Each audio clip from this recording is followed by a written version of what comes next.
విక్టోరియాని కన్యాస్త్రీ మఠంలో చేర్పించారు.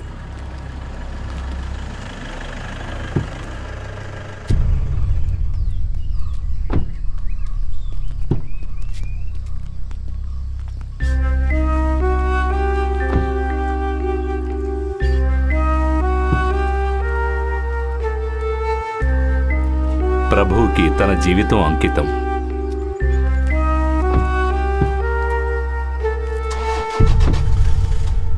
కానీ అభిరాము అతని సోదరులకి తెలియని ఒక విషయం జరిగింది. విక్టోరియా గర్భవతి అయింది.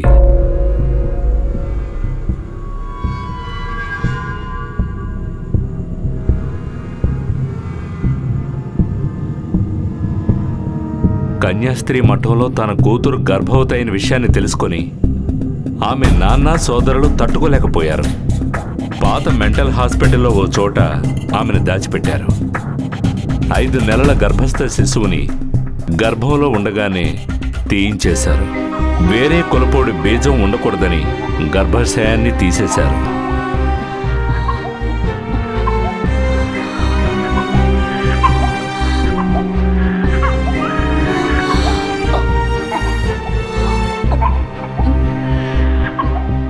ఇదంతా చేసింది డాక్టర్ మల్లిక అనే ఆవిడ. నొటోరియస్, డబ్బు కోసం ఏదైనా చేసే రకం. కానీ ఈ దారుణాలన్నీ చేసే టైంలో ఆవిడ కూడా గర్భవతి.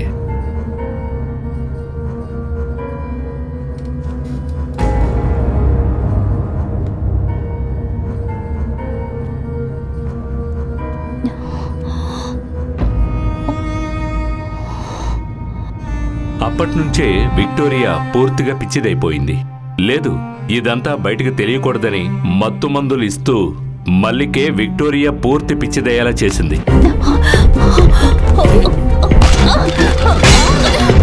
దాంతో గర్భిణీ స్త్రీలను చూస్తే విక్టోరియా పగతో రగిలిపోయేది. జీవితంలో తనకి అమ్మయ్యే భాగ్యం లేదని తెలుసుకొని తాను లోపల కుమిలిపోయేది.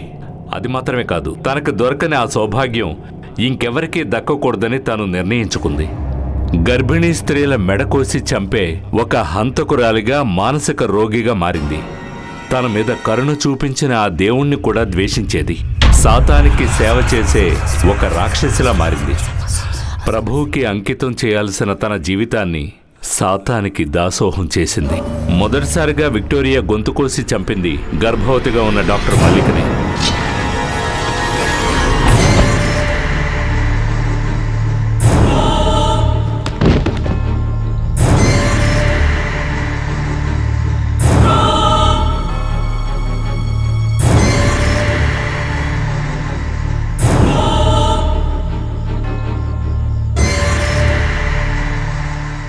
తర్వాత పూర్తి మానసిక రోగిలా మారింది.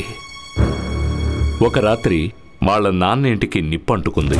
ఆ మంటల్లో వాళ్ళ నాన్న కూడా ఉన్నవాళ్ళు కాలి బూడిదయ్యారు.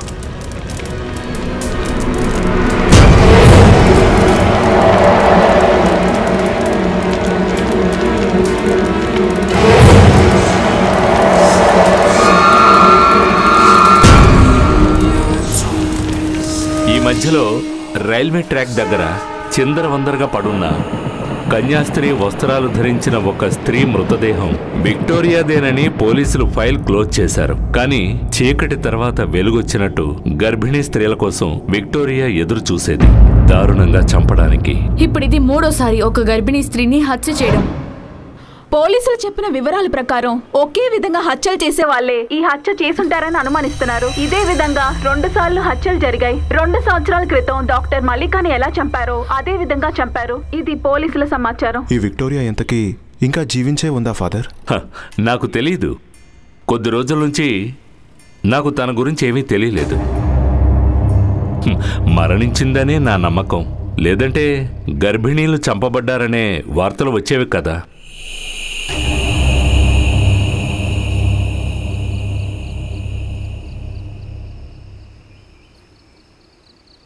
రే, మేం బయలుదేరిపోతున్నాం. జస్ట్ కార్ ఎక్కి రావడం అంతే. రాజీవ్ బాబుతో చెప్తాను. తీసుకో. రా రా. బాబు ఎక్కడా? అదిగో ముందు వెళ్తున్నాడు. చిరు కార్లో వెళ్ళి కూర్చో. పదమ్మా పద. రా. వాడెక్కడండి? వాడు ముందే వెళ్ళాడు చూడు. పద పద. నెమ్మదిగా. రాజు బావా, ఆనంద్ ఉండేది 10 కిలోమీటర్ల దూరంలోనే. మనం వస్తామని వాడెదురు చూస్తూ ఉంటాడు. మనం వెళ్దాంలే, పద. రా. పద.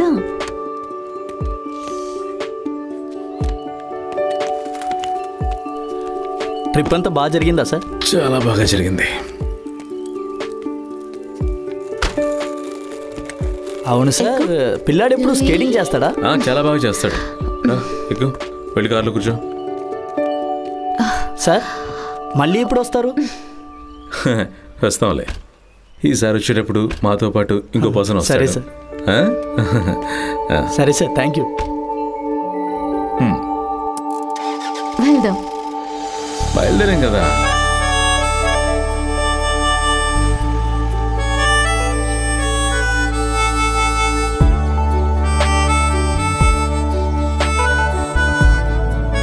రాజీవ్ బావా, కాస్త మెల్లగా వెళ్ళు. నా కడుపులో ఉన్న మగబిడ్డ నిద్రపోతున్నాడేమో అనిపిస్తుంది. వాడిని డిస్టర్బ్ చేయకండి. లోపల ఉన్నవాడు అబ్బాయి కనుక. అమ్మాయి. నేను చెప్తాను, ఇది అమ్మాయి. నేను చెప్తున్నాను అబ్బాయి. లేదంటే మన ఇద్దరు పందెం వేసుకుందాం. ఎంత పందెం? ఇది అమ్మాయి అని, తర్వాత అబ్బాయి. అయ్యో రాజీవ్ బావా, ఎప్పుడు అమ్మాయిలతో ప్రాబ్లం ఇదేనా డాడీ? ఓహో, నేనేం ప్రాబ్లమ్స్ తీసుకొచ్చే అమ్మాయిని కాదు. నేను ఎప్పుడు అమ్మకే సపోర్ట్ చేస్తాను.